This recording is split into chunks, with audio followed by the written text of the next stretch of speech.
Welcome to the Science of Productivity segment. In this segment, I bring you new research roughly each week that explores the ideas of productivity and how to accomplish your goals faster. In this segment, what I want to do is share some emerging research out of Stanford University that talks about how we should organize our tasks over the course of the day. So what we know is the average professional switch tasks about every 10.5 minutes. Now that doesn't, or switch context about every 10.5 minutes. Now that doesn't mean that they're always switching tasks in the traditional sense of what we mean by task. It might mean that they're running an email and they switch to their browser to reference a paper or a link and then come back to the email. But nevertheless, what that shows is that people are switching tasks very frequently. And in general, what we should do is try to minimize the amount of switching, which most of us know at this point because of switching costs. But, some measure of switching between tasks is inevitable. And so how can we think about organizing, sequencing tasks in our day in such a way that minimizes that effect and optimizes our productivity?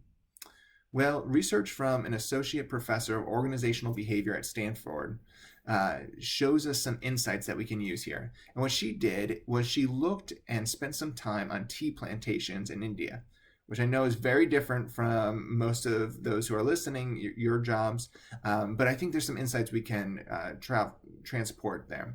And so what she said is she looked at the core task of picking tea leaves and then said, what happens when you introduce other tasks for these workers to do alongside that core task? How does that affect their productivity?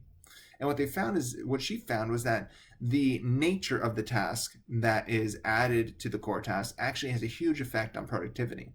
So if it's a facilitative task, which adds to and contributes to the core task, then it has a huge positive effect on productivity.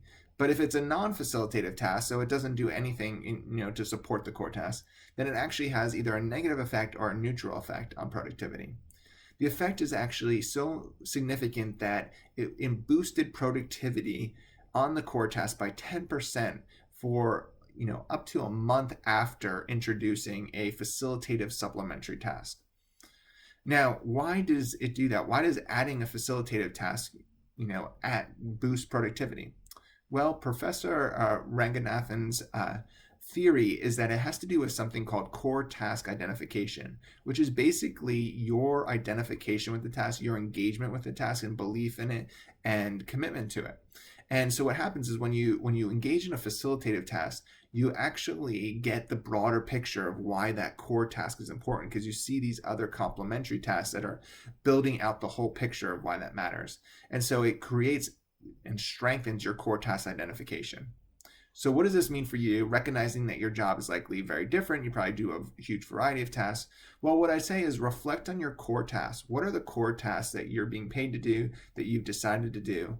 And then rather than jumping from core tasks to supplementary tasks that has nothing to do with that core task, try to group your tasks together so that when you do a core task, the other tasks that you're doing around that are facilitative tasks.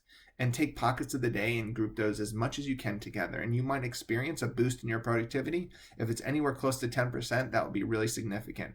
So that is it for today's segment of the Science of Productivity. Thanks so much for listening.